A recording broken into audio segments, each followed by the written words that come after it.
大家好，欢迎来到我的频道，我是陪你一起换个角度看世界的汤。今天呢，我们来聊一聊法国的这个断头王后玛丽·安托瓦内特。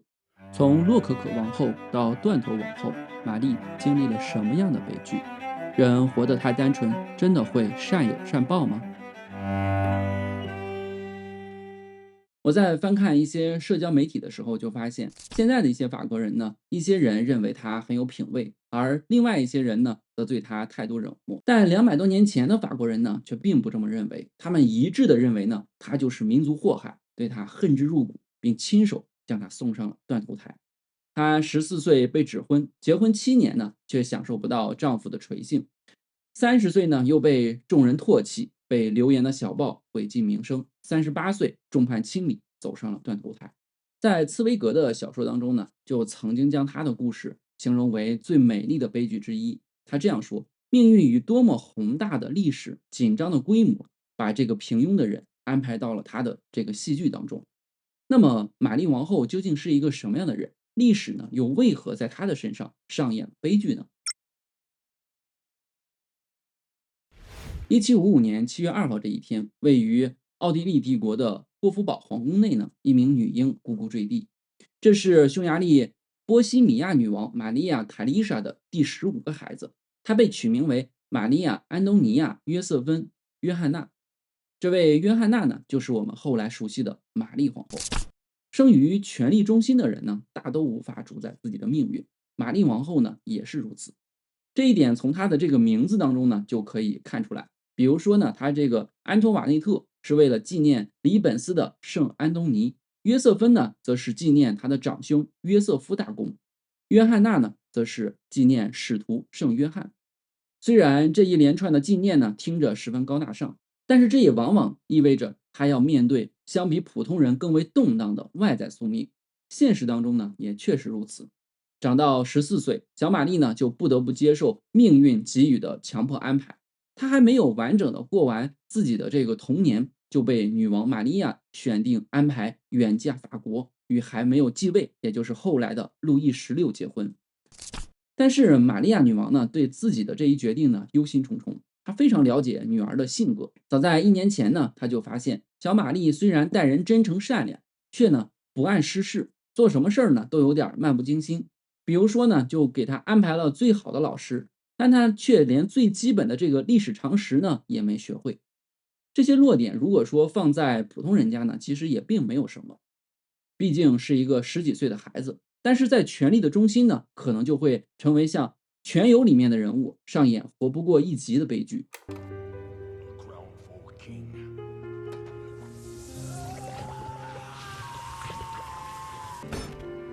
当然，玛利亚呢也知道这一点，她认为原本合适的人选呢是玛丽的一位姐姐，但是这位公主呢因为得了天花夭折了，无奈呢只能将这个使命交给年纪比较合适的玛丽。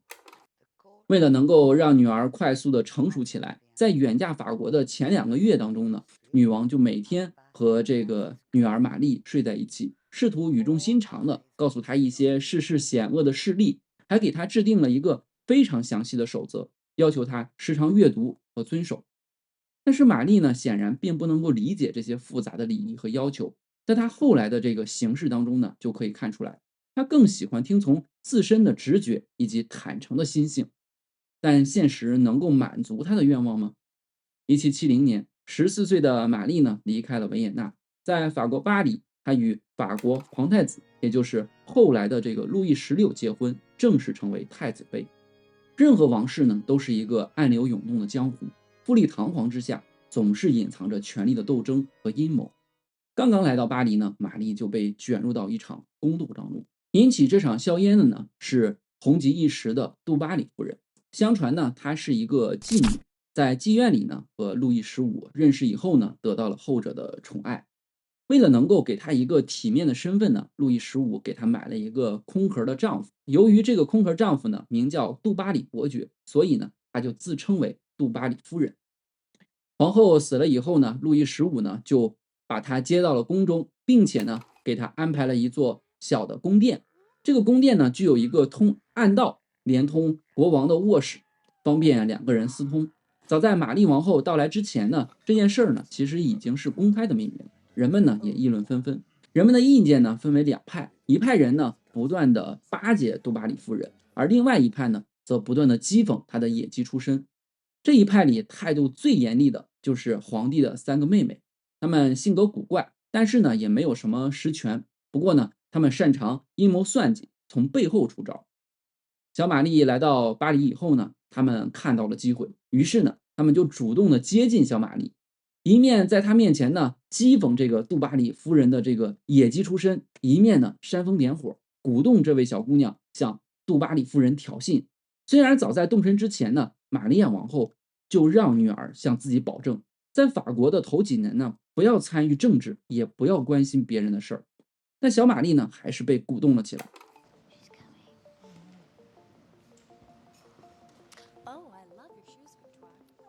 她拒绝向杜巴里夫人示好，也不跟她说任何一句话。众人的推波助澜呢，更加剧了杜巴里夫人的愤怒。两个人的关系越来越僵，成为了一场大戏，让整个宫廷的人呢都等着吃瓜看戏。后来呢，这个被惹怒的这个杜巴里夫人呢，就不断的向路易15吹枕边风，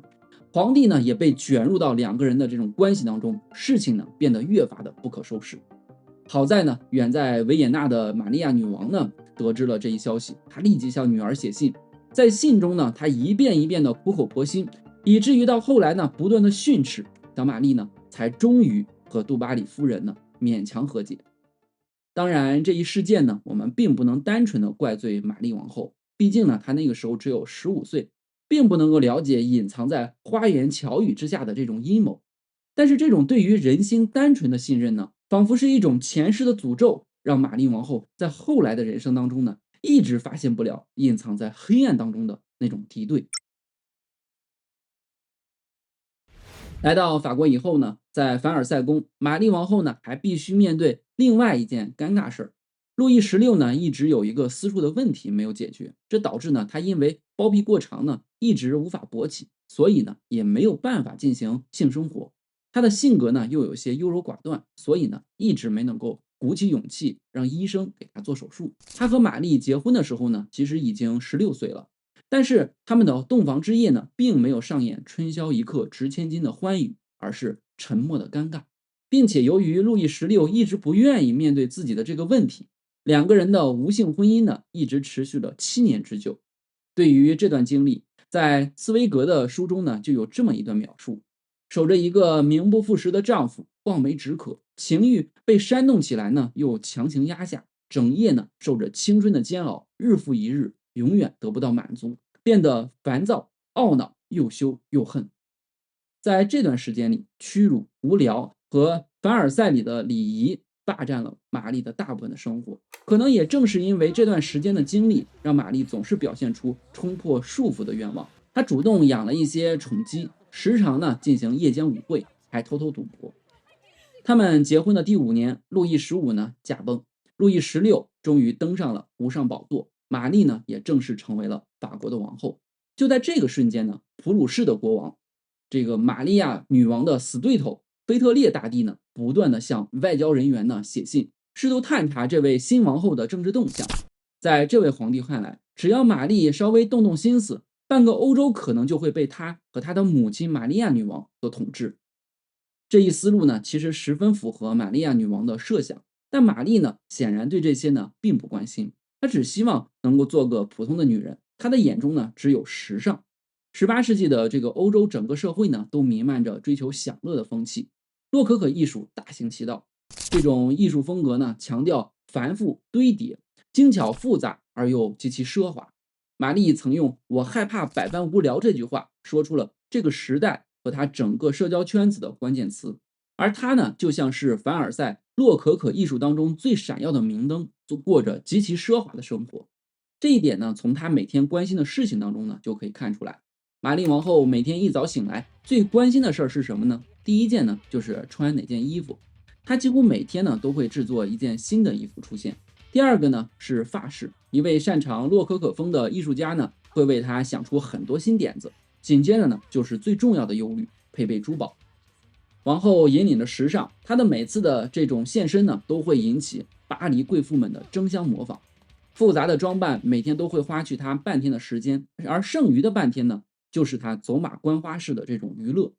作家茨威格曾说呢，由于玛丽王后自小呢就不擅长于专注，所以呢对任何事情呢都是3分钟热度，所以呢她必须不断的快速变换娱乐方式，从乡间舞会到假面舞会，再到赌博、赌马、看戏、演戏等等。当探听到玛丽王后真实的生活以后，腓特烈大帝呢安下心来。这对于普鲁士帝国来说呢是一件非常好的事儿，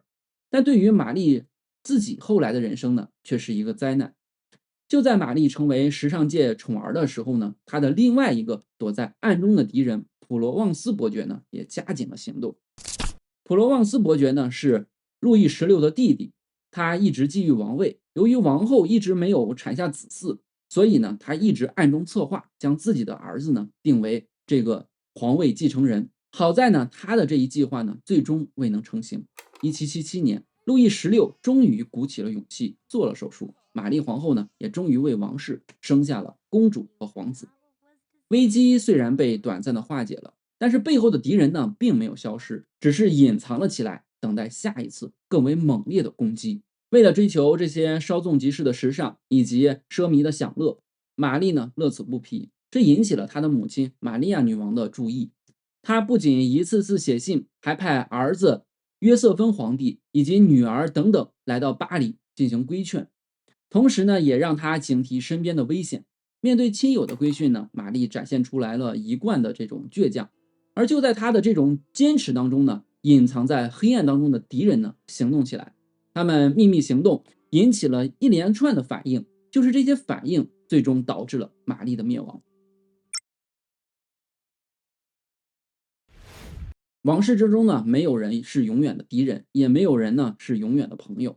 首先是呢前面提到的路易16的那3个姑姑，虽然他们曾经亲近过玛丽，但此时呢他们之间呢已经成为敌人，并且呢玛丽的一个新主意呢更给这种敌意呢添柴加火。为了摆脱无聊呢，更为了拒绝凡尔赛宫的刻板礼仪，玛丽王后呢请求路易16将凡尔赛宫的一个小宫殿特利亚农宫呢赠予他。在这里呢，他完全按照自己的这个风格打造了一个秘密花园。这里的每一个局部呢，都追求舒适、惬意、娇柔、优美，其中的摆设、装饰呢，也极其的奢华。有了这个秘密花园之后呢，他就彻底的搬了进去。玛丽的举动呢，彻底激怒了这3位老公主。她们本身就善妒，并且呢，一直居住在凡尔赛宫里的单独小房间里面。巨大的心理落差让他们暗中编排各种样子的谣言。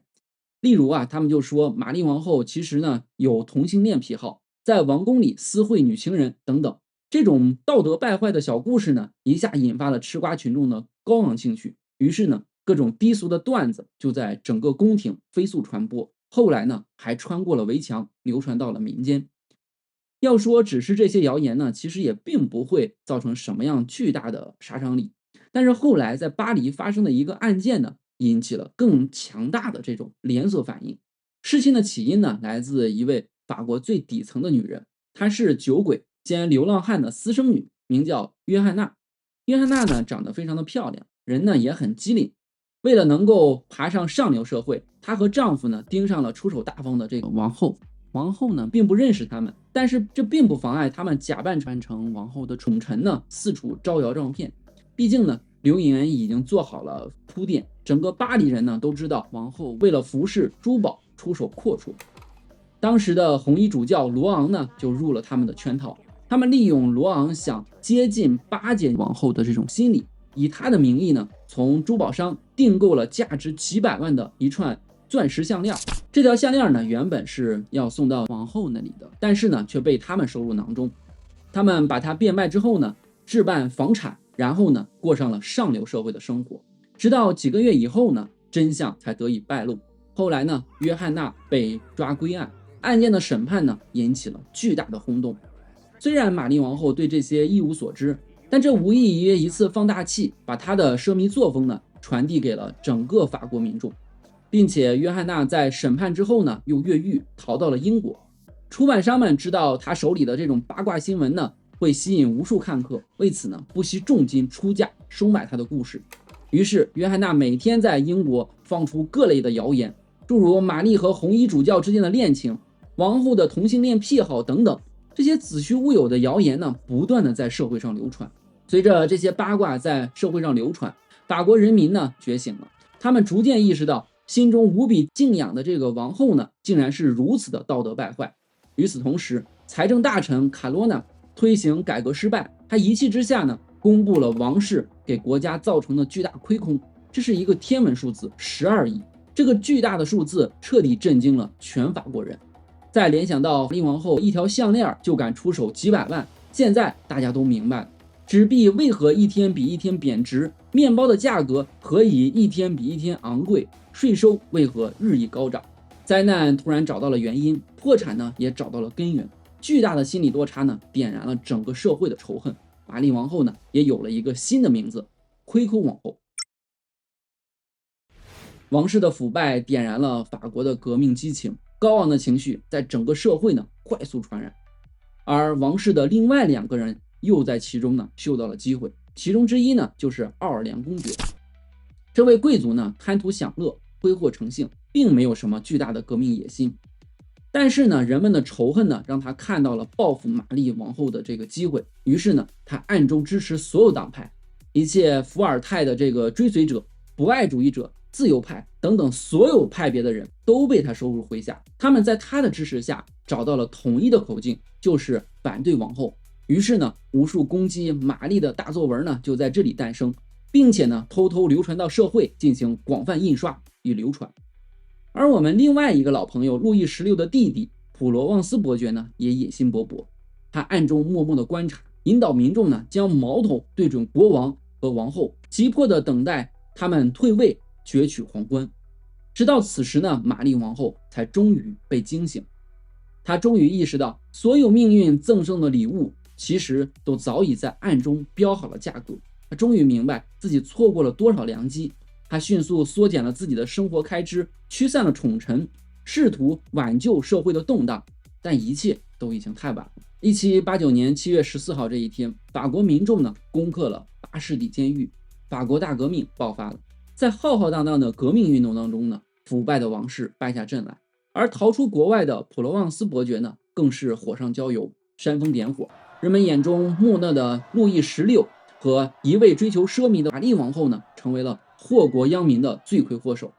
1793年10月2号这一天，在路易16被砍头后的10个月以后，玛丽王后呢走上了断头台。据说在被公开执行的时候，还发生了让人动容的一幕。玛丽在登上断头台阶梯的时候，不小心踩到了刽子手的脚，她依旧保持着镇静、礼貌的道歉。这句道歉呢，成为了她人生最后的遗言。几十分钟后，她被捆绑在利刃之下，伴随着人民的高呼，38岁的玛丽结束了自己的人生。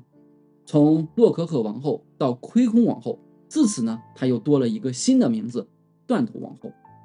讲到这里呢，很难不让人感到唏嘘。他的母亲在去世之前呢，曾留下一句遗言，就是希望不要看到玛丽身上发生的悲剧，但悲剧还是发生在了现实当中。我们再来回溯另外一个事实，人们眼中的亏空王后是否真的给法国带来了巨大的亏空呢？1791年公布的王后为特里亚农宫花费的账目当中显示呢，她总共为这座宫殿呢花费超过200万里弗尔，